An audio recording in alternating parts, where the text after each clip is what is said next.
The war was ending, but for a 12-year-old boy in Upper Silesia, history was just beginning. It was March 1945. The Eastern Front was collapsing under the pressure of the Soviet advance. Cities were falling, armies retreating, and the Third Reich was breathing its final breaths. Amidst the chaos, a boy named Alfred Zech made a decision that would change his life forever. After hearing that wounded German soldiers were trapped in a nearby position under enemy fire, Alfred volunteered to help. With a handcart and remarkable courage, he rescued several injured men and brought them back to safety. A few days later, Alfred was summoned to the Führer's headquarters in Berlin. There, in a ceremony that was later photographed and published in the press, Adolf Hitler personally awarded him the Iron Cross, second class. It was one of the last such decorations ever given, not to a battle-hardened veteran, but to a schoolboy. A boy who believed he had done what was right. The scene was striking. Hitler, tired and pale, stood before a child in uniform, the youngest ever recipient of the Iron Cross during the war. Some newspapers would call him a hero of the Reich. Others, much later, would call him something else entirely. If you're interested in stories like this, quiet, complex, and hidden between the lines of official history, consider subscribing. There's much more to uncover and many forgotten lives to revisit. Alfred Zech was born in 1932 in Goldenau, a small town in Upper Silesia, then part of Germany. Like many children of his generation, he grew up surrounded by military imagery, nationalist rhetoric, and uniforms. His father, a miner, had fought in the First World War and believed in discipline and duty. Alfred was raised in a strict Catholic household, but like millions of other boys, he joined the Hitler Youth when he was old enough. In the final months of the war, Hitler Youth members were increasingly drawn into military support roles. They filled gaps left by the collapsing German manpower, serving as messengers, assistants, and even, in the most desperate cases, combatants. Alfred's unit had been tasked with supporting Wehrmacht positions near his hometown. That's where he saw the wounded soldiers and chose to act. His deed was real, not staged, not symbolic. Witnesses confirmed the incident. The boy had rescued multiple men under enemy fire. That made him valuable not only for morale, but for propaganda. Days after his act, officials from the local party headquarters arranged his trip to Berlin. There, in the Reich Chancellery, surrounded by cameras and officials, Alfred was briefly transformed into a symbol. For a moment, he represented bravery, loyalty, and the ideal of sacrifice. But history moved quickly. By April, Berlin was under siege, and Alfred, now famous, returned home to a town that would soon no longer be German. In May 1945, as Germany surrendered and the war in Europe came to an end, Alfred Zech's story took a turn that was far removed from medals and photographs. The Soviet army entered Silesia. Like millions of Germans living in the Eastern territories, Alfred's family found themselves under new authority. He was captured by Soviet troops, not as a decorated child, but simply as a boy in uniform. And uniforms in that moment meant suspicion. He was held for a time in Soviet custody. Precise details are scarce, but by most accounts, Alfred was interrogated, like many young members of the Hitler Youth, who had taken part in war-related activities. Because of his age, and likely due to his lack of actual combat involvement, he was released after a short period. However, freedom did not mean safety. In the post-war reorganization of Central Europe, Silesia was transferred from Germany to Poland under the terms of the Potsdam Agreement. For German families like the Zechs, this meant forced expulsion. Their home was no longer part of their country, and they were no longer welcome. Like millions of other ethnic Germans, they were ordered to leave, often with only what they could carry. The Zech family joined a wave of refugees moving westward through uncertain terrain, past checkpoints and devastated towns. Hunger, cold, and grief followed them. The grand symbolism of Alfred's decoration in Berlin a few weeks earlier now seemed distant, irrelevant, even surreal. Their home was no longer part of their country, and they were no longer welcome. Like millions of other ethnic Germans, they were ordered to leave, often with only what they could carry. For the Zech family, the journey west was not just physical, but existential. Their language, customs, and community had become foreign overnight. In what had once been familiar streets, new signs appeared in a different script. Former neighbors vanished or remained silent.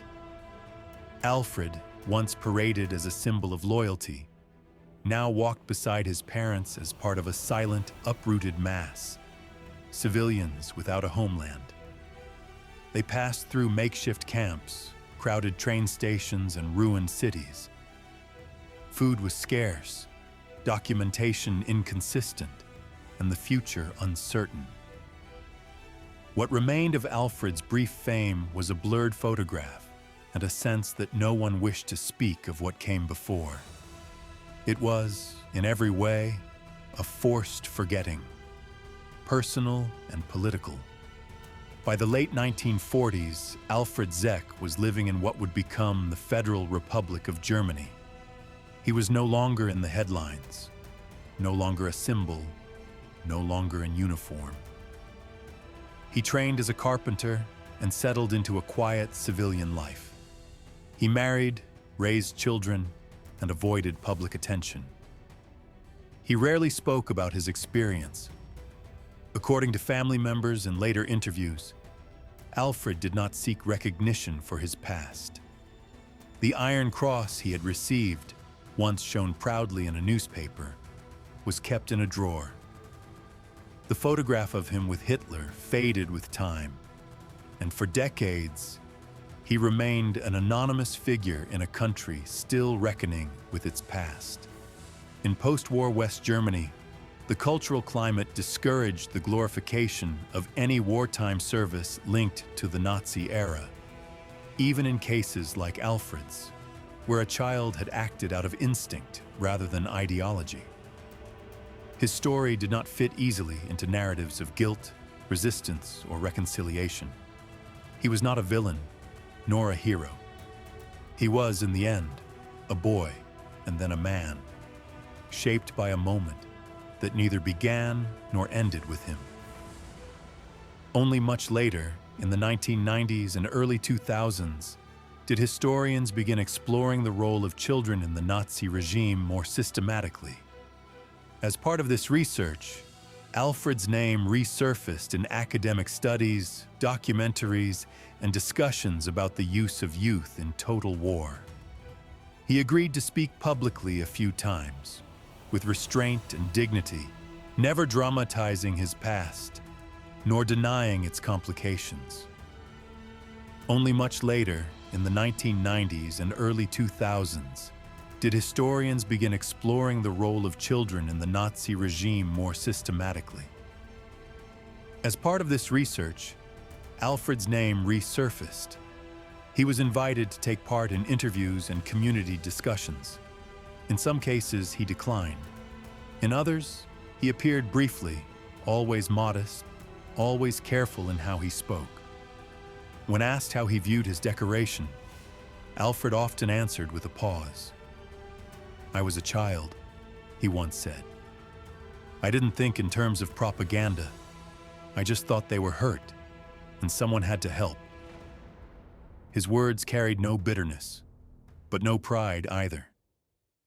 He had not chosen the spotlight, nor had he pursued it. What disturbed him most, reportedly, was not the medal or the memory, but how quickly the world had been willing to use a boy's bravery to serve the image of a regime nearing collapse. As Germany matured into a democratic state, the legacy of its youth organizations, particularly the Hitler Youth, remained difficult to examine. Alfred's story offered a window not into ideology, but into how easily ordinary people, and even children, could be swept into machinery far beyond their comprehension. What remains of a story like Alfred Zech's? A photo, a medal, a few lines in a wartime newspaper.